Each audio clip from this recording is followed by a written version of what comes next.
día de hoy. Muy contento de ver a nuestro hermano Oscar, ya desde que vino, desde que anunciaron que había llegado, aquí estábamos con las ganas de verlo, pero pues ya está bien ocupadito, pero gracias a Dios pues lo podemos ver, hermano Oscar y su esposa. Bienvenidos una vez más.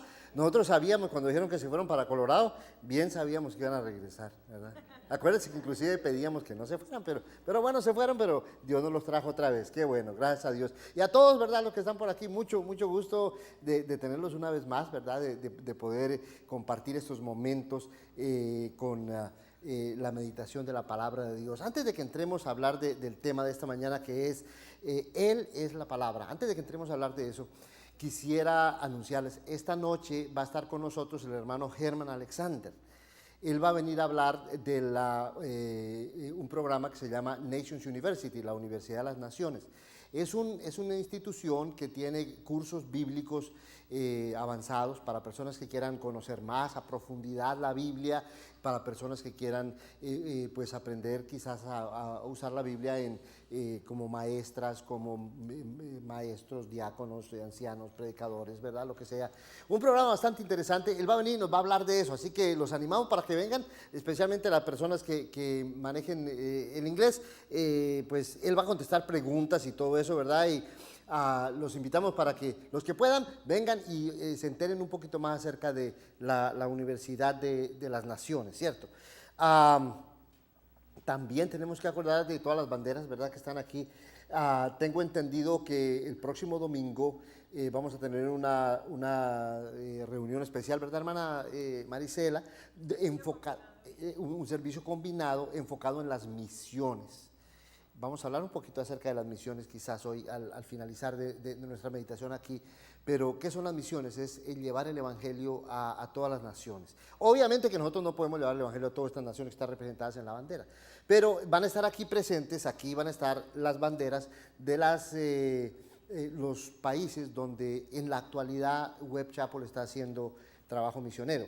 Entre esos está México y está Ecuador, ¿verdad? Creo que hay otro por allá en Francia ya como que no se está haciendo. ¿Cómo? En Guayana, ¿verdad? Pero la razón por la que no está hermano Bermilo, la razón por la que no está la de México aquí es porque van a estar aquí enfrente, porque somos las banderas que van a estar haciendo, estamos haciendo algún tipo de trabajo, ¿verdad? En aquellos lugares como en México, ¿verdad? A Colombia sí se la saltaron, porque no la veo por ninguna parte. Pero bueno, hagámonos la idea. La idea de las banderas es que hay mucha gente por redimir, hay mucha gente por conquistar, hay muchas personas que no han oído el evangelio y que necesitan oír el evangelio, y estas banderas están ahí para recordarnos que pues tenemos una gran comisión, ¿cierto? Entonces el próximo domingo tenemos combinado el servicio aquí a las 9 de la mañana, no se les olvide, el próximo domingo entonces va a ser a las 9 de la mañana, y luego la clase, y luego tenemos un lonchecito, y le llaman aquí en inglés potluck, o sea, trae lo que quieras tú, trae algo trae para ti y para compartir. ¿Con cuántas personas, hermana Marisela? 25 personas. Trae para ti para compartir con 25, va a haber bastante comida, qué barbaridad, imagínate tú. Yo creo que menos de 25, para ti para 10 personas. Lo que puedas, traigan lo que puedan, ¿verdad? Para poder compartir. Vamos a tener un convivio, vamos a comer después y va a estar muy bien. Bueno, hablemos un poquito acerca de este tema, de este título que tenemos para el día de hoy. Él es la palabra. Pónganse ustedes a pensar por un instante en esta frase que tenemos aquí. Él es la palabra. Para mí es una frase muy cargada de significado, es una frase muy profunda, ¿verdad? Es una frase que prácticamente revoluciona realmente nuestra manera de pensar, si nosotros le prestamos atención. Él es la palabra con mayúscula, la única palabra, la palabra por excelencia, la palabra final, la palabra última. Palabras, nosotros decimos muchas palabras, hermano. Nosotros hablamos mucho, ¿verdad? Algunos hablamos un poquito más que otros, ¿cierto? Hermano, como el domingo pasado, ¿verdad? ¿Cómo hablamos? Los que no fueron a la casa de Hermilo el domingo pasado, se perdieron una buena charla. Hablamos bastante el domingo pasado, ¿verdad? Algunos hablamos más que otros, pero los seres humanos así somos, nos gusta hablar y hablamos. Pero no solamente eso, sino pónganse ustedes a pensar que se han escrito tantísimos libros, ¿verdad? Ustedes van a una biblioteca, a una librería, y ustedes van a ver libros tras libros. A través de los años, desde que el hombre aprendió a escribir, se han escrito libros. Se escribían en piedras, se escribían en pieles de animales, se escribían en pergaminos, y luego ya después vinieron los libros, y se escribieron cantidades de libros, y se han escrito, y se siguen escribiendo. Ahora se escriben digitalmente, y están aquí en los teléfonos, en las computadoras, en las iPad, pero seguimos escribiendo palabras y palabras. ¿Qué son esas palabras? Escribimos de todo. Escribimos historias, contamos relatos, escribimos acerca de la Biblia. ¿Cuánto se ha escrito? No, acerca de la Biblia se ha escrito, pero cantidades de libros. De un solo versículo de la Biblia se han escrito montones de libros. De Juan capítulo 3, versículo 16, hermano Hermilo, se han escrito cantidades de libros de ese solo versículo. Génesis capítulo 1, no hombre, no han escrito montones de libros sobre Génesis capítulo 1. Acerca de la Biblia se han escrito muchísimos libros. Pero no solamente eso, se habla acerca del ser humano, anatomía, la psicología del ser humano, el comportamiento de las sociedades. Sobre todo escribimos y sobre todo hablamos. ¿Y por qué hablamos? ¿Y por qué escribimos y por qué usamos tantas palabras? Porque queremos entender, ¿verdad? Queremos entender qué es lo que quiere decir. ¿Qué quiere decir la Biblia? ¿Qué quiere decir Génesis? ¿Qué quiere decir, qué quiere decir nuestro cuerpo? ¿Cómo funciona nuestro cuerpo? ¿Cómo podemos tener una mejor salud? ¿Cómo funcionamos nosotros psicológicamente hablando, internamente, ¿verdad? ¿Cómo funcionamos en sociedades unos con otros? Los científicos pues también han escrito montones de libros. ¿Sobre qué? Sobre todo lo que quieras, ¿no? Sobre los animales que uno ni conoce, ¿verdad? Sobre plantas, se han escrito cantidades de libros de botánica. La hermana Alma se los ha leído todos, ¿verdad? Se han escrito cantidades de libros sobre plantas, sobre animales, sobre las propiedades, sobre el firmamento, sobre cómo cómo funciona el ciclo pues del agua, las nubes, el agua, la evaporación, todas esas cosas. Y pues uno puede leer y leer y leer cantidades de cosas, siempre se han escrito. Pero, dice la Biblia, hay una palabra. Es la única palabra que cuenta. Hay una palabra que es la única palabra que es total, definitiva, absoluta. Si ustedes se dan cuenta, todas estas palabras que nosotros hemos escrito, todos estos libros son incompletos. ¿Sí o no? Son inconclusos. Uno lee y se queda como que sí entendí, no entendí, esto quién sabe, como que le falta algo todavía. Los científicos serían los primeros en reconocer que no tienen todo el conocimiento, ¿cierto? Ellos serán los primeros en reconocer, no, todavía hay mucho por descubrir, todavía hay mucho por hablar, todavía hay mucho por escribir, mucho por decir palabras, muchas palabras hay que decir todavía para medianamente entender las cosas. Pero la Biblia habla de una palabra. Esta es la palabra por excelencia, esta es la palabra completa. Después de esta palabra no hay nadie más. Pero ¿cuál es esa palabra? Dice, Él es la palabra. Miren qué interesante que Dios nos dice, la palabra, la verdad verdadera, es una persona. Es una persona que vive. Es una persona que toma decisiones, es una persona que experimenta esa vida, ¿verdad? Y tal vez uno de los primeros quizás que habló de esto es el escritor de los Hebreos en el capítulo 1, versículos 1 al 2. Miren lo que dice aquí. En el pasado Dios habló a nuestros antepasados por medio de los profetas, de muchas maneras parciales y variadas. O sea, en el Antiguo Testamento tenemos palabras que Dios habló anunciando y diciendo, y dice son maneras parciales y variadas. En estos últimos días, dice el escritor de los Hebreos, nos ha hablado de nuevo a través de su Hijo. Él creó todo el universo por medio de su Hijo, a quien nombró heredero de todo lo que existe. Entonces, esta es la palabra que final de Dios. Dios había venido hablando muchas cosas, y en la Biblia tenemos muchas de esas palabras que Dios dijo, pero la palabra final, lo último que Dios dijo, ¿cómo lo dijo?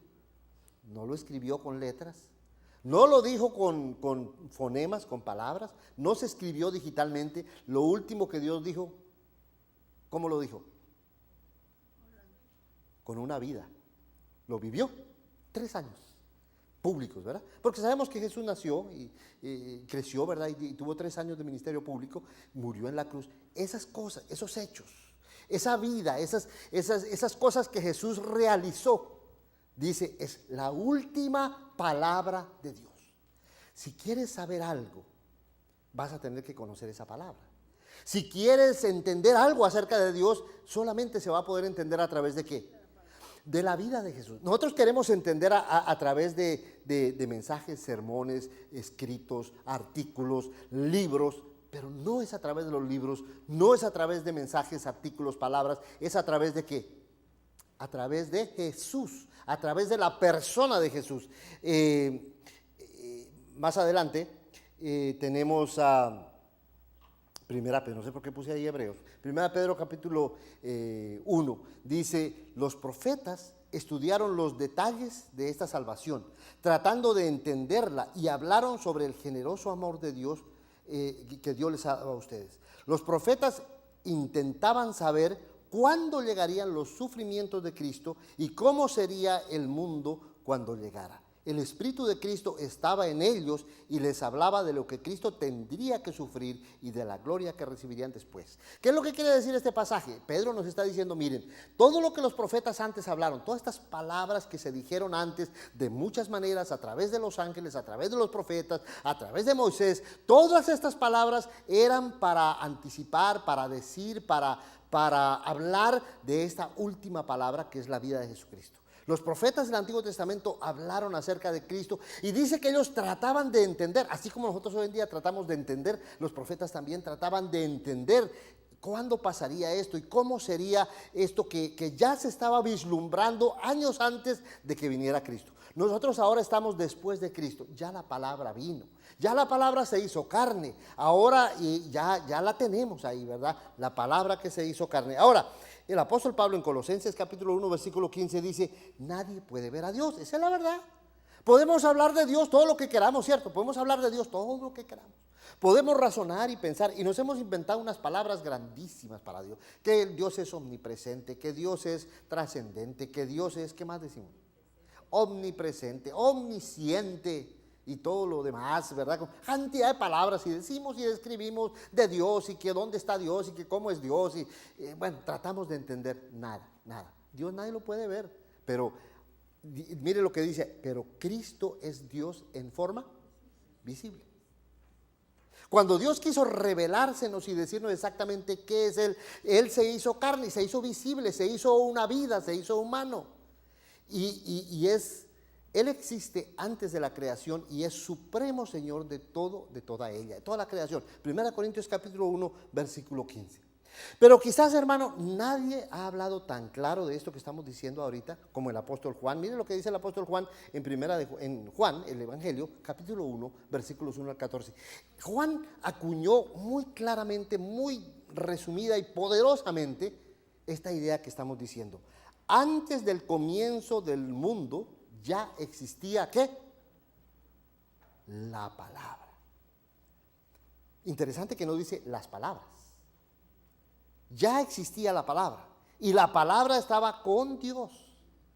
Y la palabra era Dios. Y más adelantito en el versículo 14 dice, y la palabra se hizo hombre, se hizo persona, se hizo ser humano, se hizo carne, se hizo una vida palpable, tangible, real. La palabra se hizo hombre y vivió entre nosotros, lleno del generoso amor y la verdad, y vimos su esplendor, ese esplendor que pertenece al Hijo único del Padre. Entonces, vean ustedes, la Biblia claramente nos dice, la palabra es Él es la palabra. Nosotros como cristianos, como seguidores de Cristo, nosotros que estamos aquí porque decimos, queremos a Cristo, creemos en Cristo, creemos en la Biblia. ¿Por qué estás tú aquí? Porque de alguna manera oíste el Evangelio y has venido y has dicho, yo soy uno de esos que soy discípulo de Cristo, que creo en Cristo. ¿Qué significa esto para ti? Esto significa que nosotros tenemos que entender, ¿verdad? Que esa palabra es Jesús. Nuestro objetivo es Jesús. Veámoslo de esta manera. Hagamos esta pregunta, ¿qué es la hermenéutica? La hermenéutica es una palabra larga, es una de esas palabras que se usan a veces de domingo, ¿verdad? No crean que la estamos usando aquí simplemente porque es de domingo, ¿cierto? La hermenéutica es la ciencia, ¿verdad?, que se encarga del estudio, de la explicación de la Biblia. ¿Qué quiere decir la Biblia? Muchas personas quieren conocer cómo poder entender mejor la Biblia. Bueno, el hecho de que la palabra es Jesús tiene una gran implicación para nosotros. ¿Cómo vamos a leer la Biblia de aquí en adelante sabiendo que Jesús es la palabra?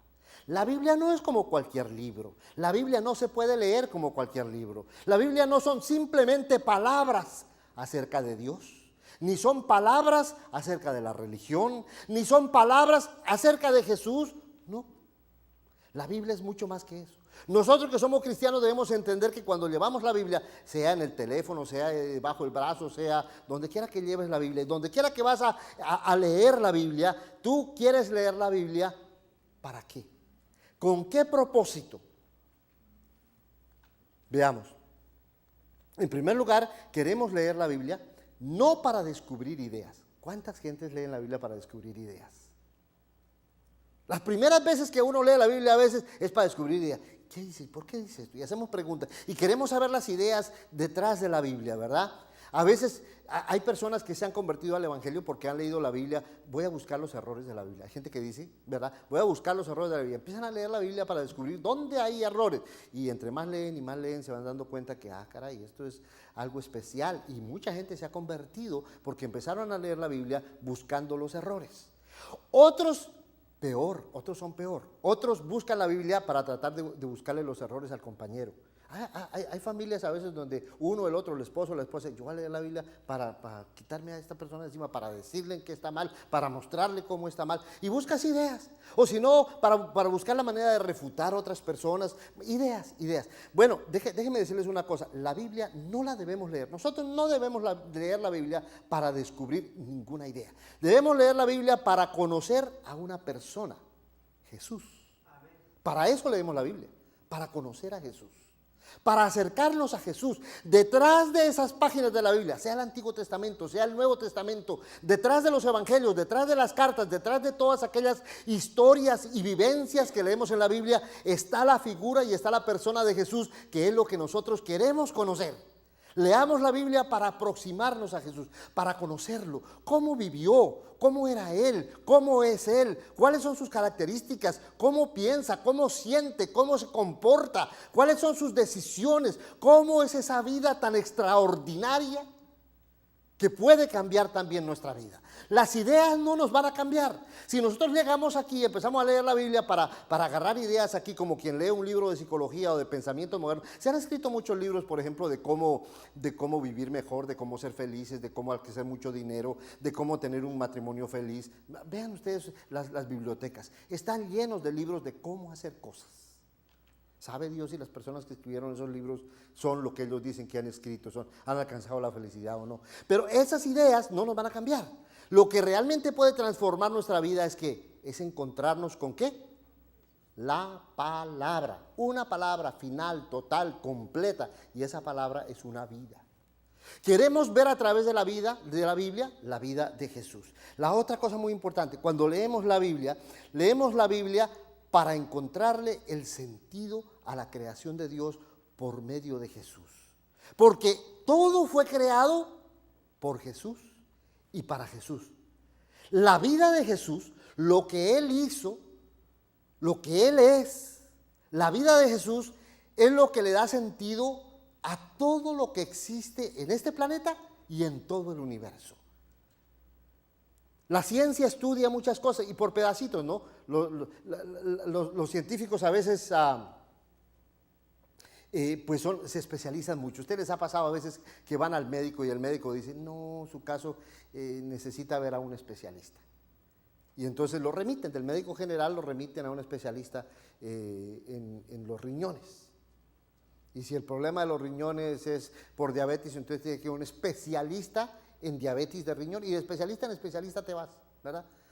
La ciencia está dividida en compartimientos, ¿cierto? Tenemos la ciencia médica, tenemos los que se encargan de estudiar las plantas, solamente las plantas, y dentro de las plantas algunos se encargan de estudiar las flores, y eso sucesivamente, ¿verdad? Tenemos los que se encargan de estudiar ¿cómo se llama? El universo, el sol, las estrellas, ¿cómo se llaman estos? Astrónomos, tenemos astrónomos, ¿verdad? Y tenemos los que se encargan de estudiar las células, todo dividido, todo. Y uno dice, ¿por dónde le entro entre tanta cosa que hay? Bueno, todo, sea la cosa más pequeña, sea la célula más pequeña, sea el átomo más pequeño, o sea todo el universo, todo eso tiene sentido en quién dice la Biblia, en Jesús. Entonces, Jesús es el centro de todo, es el centro de toda la historia y es el centro de todo lo que existe. Entonces nosotros leemos la Biblia para tratar de entender cómo es que Dios hizo todo esto y para qué, cuál es el sentido que tiene nuestra vida. Leemos la Biblia también para saber cómo aplicar la vida de Jesús en nuestro tiempo. No es curiosidad simplemente, ¿no? Si tú tienes curiosidad en la Biblia, qué bueno. Si tú eres una persona curiosa y quieres saber más de la Biblia, pues bienvenido, lee la Biblia. Pero no te quedes solamente con la curiosidad. No es simplemente curiosidad, no es simplemente saber datos acerca de la vida pasada de Jesús. No, es cómo la vida de Jesús puede ser una realidad transformadora en nuestro tiempo. En mi familia, en mi hogar, en mi familia extensa, en mi ciudad, en el momento en que yo estoy viviendo, cómo esa vida de Jesús significa para mí una transformación, un cambio, ¿no? Entonces, ¿qué estamos diciendo? Saber que Jesús es la palabra nos invita a leer la Biblia de una manera diferente. Leamos la Biblia de una manera diferente. Si no lo has hecho todavía, de hoy en adelante, cuando leas la Biblia, tienes que leer la Biblia para encontrarte con ¿qué? Con Jesús, que es la palabra, la única palabra. Pero, ¿qué es la iglesia? Es una pregunta interesante. ¿Qué es la iglesia? Si Jesús es la palabra, entonces, ¿qué es la iglesia? Bueno, la casa de Dios, digamos, veámoslo de la siguiente manera. La iglesia fue diseñada por Dios. La iglesia, en primer lugar, no consiste de construcciones, no es un edificio, no es una estructura material de ladrillos y pintura y todas estas cosas. La iglesia es la gente, es un grupo de personas, es una comunidad, un conglomerado de personas, es una familia espiritual, esa es la iglesia. La iglesia la componemos cada uno de nosotros como piedras espirituales, pero esa iglesia, esa comunidad, esa conglomeración de personas, esa organización o ese organismo, si se prefiere, fue diseñado por Dios. No, Dios no nos ha dejado a nosotros para que nosotros diseñemos la iglesia como nosotros queramos. Dios tuvo un diseño para esa iglesia, pero esa iglesia es vivida por nosotros los humanos. ¿Quién tiene que hacer iglesia? Nosotros tenemos que hacer la iglesia. Nosotros respondemos a ese diseño. Dios nos ha dejado su plan, su proyecto, su diseño, su modelo. Esta es la iglesia. Pero acuérdense ustedes que ese modelo y ese diseño es ¿qué? Es Jesús. Ese diseño y ese modelo es una forma de vida. No son pautas así separadas, sino es la vida de Jesús. Dios nos ha dejado un diseño, pero nosotros tenemos que hacerlo realidad. Y los seres humanos podemos o no podemos hacer realidad lo que Jesús nos dice. Uno escoge si obedece a Dios o no lo obedece a Dios, ¿no? ¿Seguimos el consejo de Dios o no lo seguimos? Dios nos dice cómo debe ser la iglesia. ¿Quién decide si va a aceptar lo que Dios dice o no? ¿Quién decide? Uno decide. Uno tiene que escoger, ¿le creo a Dios o no le creo a Dios? ¿Me gusta la iglesia como Dios la diseñó? ¿O que, no, eso era ya en la época de Jesús. Eso ahí dice la Biblia, pero no, yo creo que mejor es hacer algo diferente hoy en día porque nosotros somos más inteligentes. Y uno decide. Bueno, si nosotros decidimos, entonces la iglesia puede ser falsa o verdadera. ¿Sí? La iglesia puede ser falsa o verdadera. La iglesia es verdadera si sigue ¿qué? El diseño de Dios. Si hace lo que Dios quiere. Si vive como Dios quiere, es una iglesia verdadera.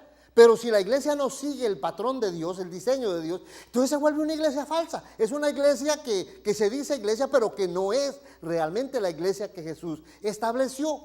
La naturaleza humana. Nosotros podemos ser personas íntegras, personas verdaderas, o podemos ser personas falsas. Los seres humanos somos así, tenemos la mentira y fácilmente podemos volvernos gente falsa. O podemos ser personas derechas, personas transparentes, personas de verdad. Así también con respecto a la iglesia, como la iglesia la componemos nosotros, nosotros podemos hacer una iglesia verdadera o podemos hacer una iglesia falsa, ¿verdad? Ahora, la verdadera iglesia, ¿de qué depende? ¿De qué depende que una iglesia sea verdadera? Vamos a decir que depende de dos cosas. Les voy a decir dos cosas que creo yo que son fundamentales y muy importantes para decir si es una iglesia verdadera o no es una iglesia verdadera. Primero, la primera cosa es nuestra disponibilidad de leer correctamente la Biblia, descubriendo en ella a Jesús.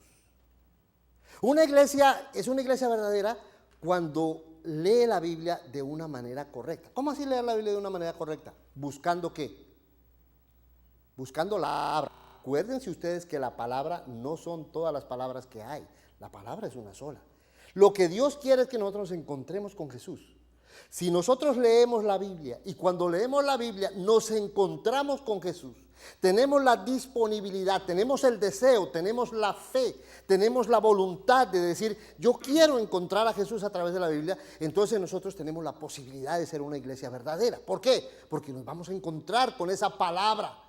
La palabra no son doctrinas separadas, doctrinas aisladas, ideas separadas, ¿no? Hay personas que dicen, no, pues una iglesia verdadera cree esto y esto y esto. ¿Ustedes han oído hablar de los credos? Muchas iglesias han formulado credos. Algunos son chiquitos, otros son grandotes, son libros grandotes, los credos. ¿Qué es el credo? El credo es un montón de ideas de que dice, esta iglesia cree esto y esto y esto y esto. Y te puedes leer todo un libro de eso, o unos 20 puntos o lo que sea. Credos.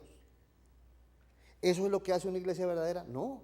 Lo que hace una iglesia verdadera no son los diferentes credos o los diferentes dogmas o las diferentes ideas que tenga la iglesia. Lo que hace una iglesia verdadera es la capacidad que tiene esa iglesia de encontrarse con ¿qué? Con la palabra, con Jesús. Encontrarse con Jesús. Leemos la Biblia ¿para qué? No para tener ideas. Leemos la Biblia para encontrarnos con la palabra verdadera que es Jesús mismo, que es su vida. Entonces, en primer lugar, hay que leer la Biblia con esa intención. Y en segundo lugar, esto es muy importante, nuestra disponibilidad para conformarnos a la vida de Cristo. ¿Por qué vino Cristo a la tierra? ¿Por qué hizo lo que hizo? Bueno, porque Dios quiere que nosotros nos parezcamos a Él. Dios quiere que nosotros conformemos nuestra vida a la vida de Cristo. Hay una forma de ¿qué? No es una forma de organización. Hay una forma de ¿qué? Una forma de vida. Hay una manera de vivir que Dios quiere. Y esa manera de vivir se llama como Jesús. Es Cristo. ¿Cómo quiere Dios que vivamos nosotros? ¿Como yo quiero? ¿Como yo escoja? ¿Es mi vida? ¿Yo hago lo que quiera? ¿A dónde nos lleva esa actitud de ese egoísmo? Es mi vida, yo hago lo que quiera. ¿A dónde nos lleva? A la perdición. Es mi vida, hago lo que quiera. Bueno, entonces nos divorciamos. ¿Verdad? Porque cada quien coge por su lado y no hay manera de tener conciliación porque cada quien coge por su lado. Ese es el egoísmo. Ah, no, tú haz lo que quieras, vete si quieres, la puerta está abierta, es mi vida, es tu vida. Bueno, entonces vamos a vivir solos. Es mi vida, yo hago lo que quiero, entonces nos peleamos. Es mi vida, yo hago lo que quiero, entonces nos chismeamos unos a otros y nos dañamos unos a otros. Es mi vida, yo hago lo que quiero. Ahí tenemos todas las guerras y todos los problemas que hay en el mundo, ¿verdad? ¿Por qué? ¿Por qué tenemos toda esa gente peleándose unos con otros y tratando de robarse los unos a los otros y dañarse los unos a los otros? ¿Por qué? Porque no hay comunicación, porque hay orgullo, mucho orgullo, ¿verdad? Mucho egoísmo, porque cada quien quiere hacer lo que se le antoja. Hay mucha maldad, y la maldad es eso, ese egoísmo. Cristo dice, si no queremos eso, si queremos vivir diferente, ¿qué tenemos que hacer?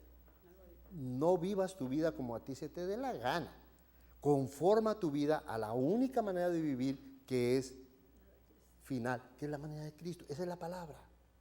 Ah, no, decimos, no, ahí sí no, porque yo quiero vivir mi vida como yo la quiero. ¿Cómo así que me van a decir que yo me tengo que parecer a Cristo? Yo soy suficiente, a mí me gusta mirarme al espejo y decir, yo soy yo y nadie más. ¿Cómo me van a decir ustedes que tengo que parecerme a Cristo? Pues hay dos alternativas. O quieres parecerte a Cristo, o le crees a Cristo, o piensas que la vida de Cristo, que la vida que te ofrece Cristo es significativa, o decides vivir en la perdición, como decía la hermana, ¿verdad? Decides vivir en el pleito, en la pelea. Ah, no, yo quiero tener paz, pero quiero vivir mi vida como yo quiero. No existe, esas dos cosas no existen. Si quieres tener paz, si quieres tener felicidad, si quieres tener salvación, si quieres la vida eterna, vas a tener que vivir la vida de Cristo, de la manera de Cristo, la forma de Cristo, que tu vida se parezca a Cristo como individuo y como comunidad. Entonces, ¿qué es lo que quiere hacer la iglesia? La iglesia, lo que nosotros queremos hacer es vivir la vida de Cristo, ser como Cristo, imitar a Cristo en nuestras relaciones, en nuestra vida, en nuestra congregación. ¿Cuáles son las dos cosas entonces que hacen que una iglesia sea verdadera? Número uno, que realmente busquemos a Cristo en la Biblia. Número dos, que cambiemos nuestra vida, que conformemos nuestra vida a la semejanza de la vida de Cristo. Para finalizar, ¿qué te dice la palabra? La palabra. No qué te dicen las palabras, las ideas, no, ¿qué te dice la palabra? ¿Qué te dice a ti la palabra? Cristo, Jesús, la vida de Cristo, ¿qué es? Cuando ves este cuadro ahí enfrente a ti, ¿qué te dice la palabra? Esa palabra habla de responsabilidad, ¿cierto? Esa palabra habla de alguien que no nos dejó solos, que aunque no tuvo ninguna culpa, ni parte, ni arte en ningún pecado, ni mintió a ninguna persona, ni se robó nada, ni le pegó a nadie, ni hizo ninguna maldad para ninguna persona. Sin embargo, esa persona dijo, yo voy a ir a resolver, ayudar a resolver los problemas del ser humano, ¿verdad? Y se hizo carne y murió. ¿Por qué murió Cristo? Por nuestros pecados, por nosotros. ¿Qué necesidad tenía Cristo de morir? Hay una parte en la Biblia que dice, puede que alguna persona quiera morir por alguien muy bueno. ¿Pueda que? ¿Por qué? Porque realmente ¿quién quiere morir? Tú puedes saber que hay una persona que es muy buena, muy derecha, y que necesita que tú des la vida por él. ¿La vas a dar? ¿La vas a dar por alguien que es muy bueno? Lo pienso y a lo mejor, si es muy, muy bueno, a lo mejor.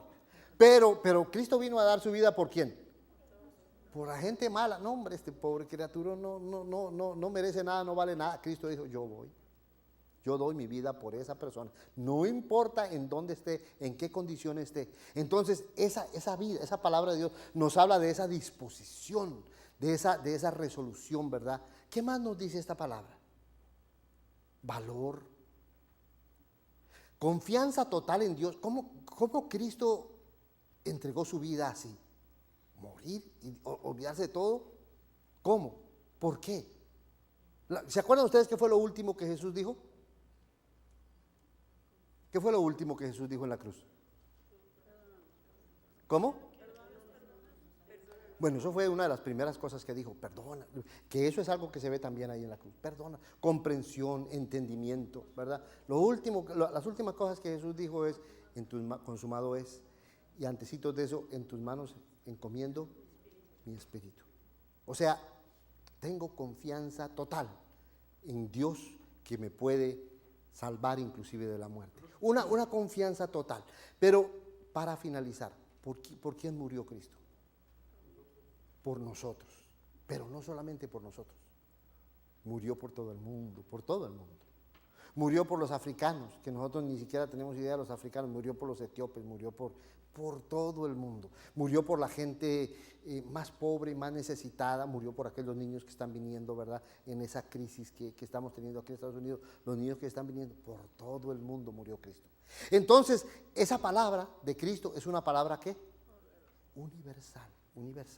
Es una palabra que nos invita a pensar en ¿qué? En todo el mundo, a salir de nosotros mismos. Días pasados decía Blanquita algo muy interesante, ¿verdad? En una reunión decía Blanquita, yo vengo aquí porque yo quiero ayudar a otras personas, ¿no?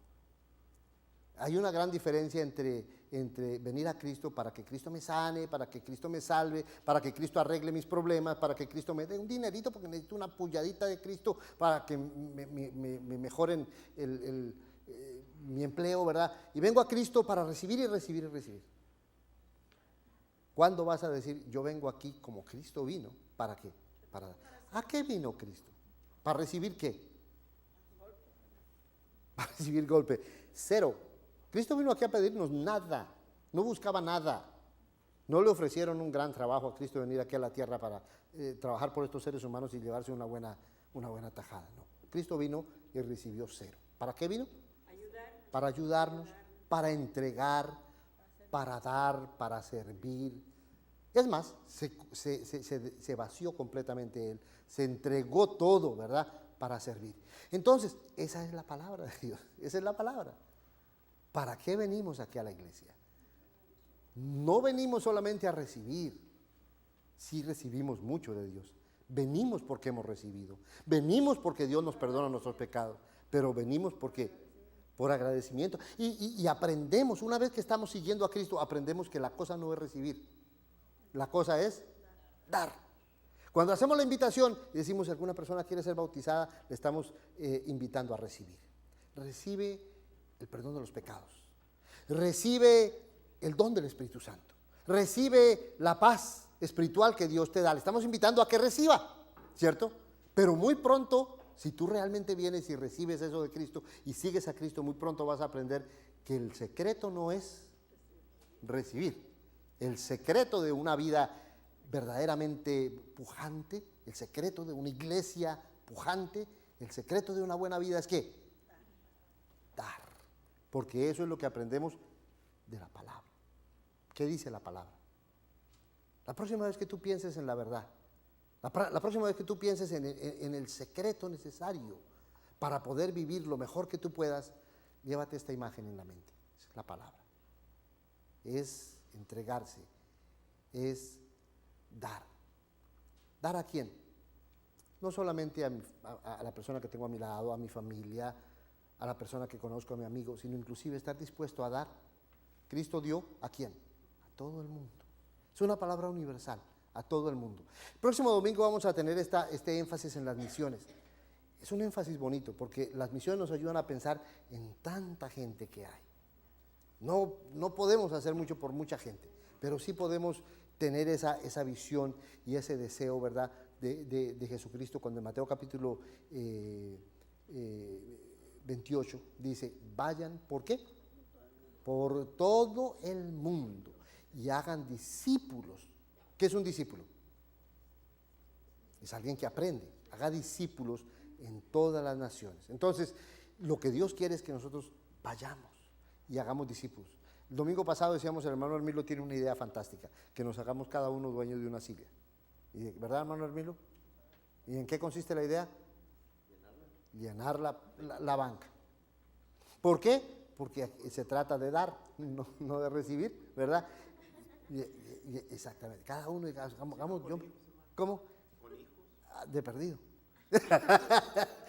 No, pues hay mucha gente que necesita, ¿verdad? Que llevemos el mensaje, llevemos la palabra, ¿verdad? Imagínense usted la primera silla, la segunda silla. No, pues rápido, necesitamos 2 personas que se hagan cargo de esa silla, ya, ¿verdad? Que están ahí en la mitad.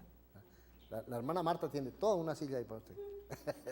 Entonces, queremos extender la invitación, queremos terminar y extender esta invitación a alguna persona. ¿Habrá alguien que desee incorporar esa palabra en su vida? ¿Alguien que desee bautizarse? ¿Qué es el bautismo?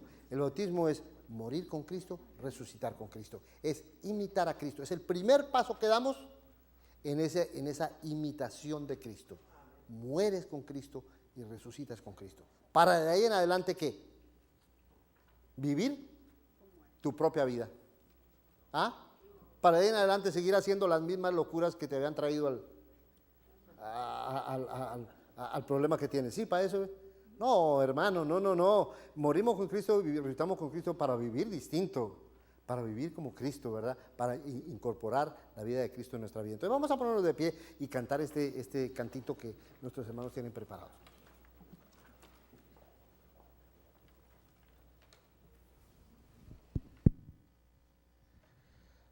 Oh, bondad tan infinita.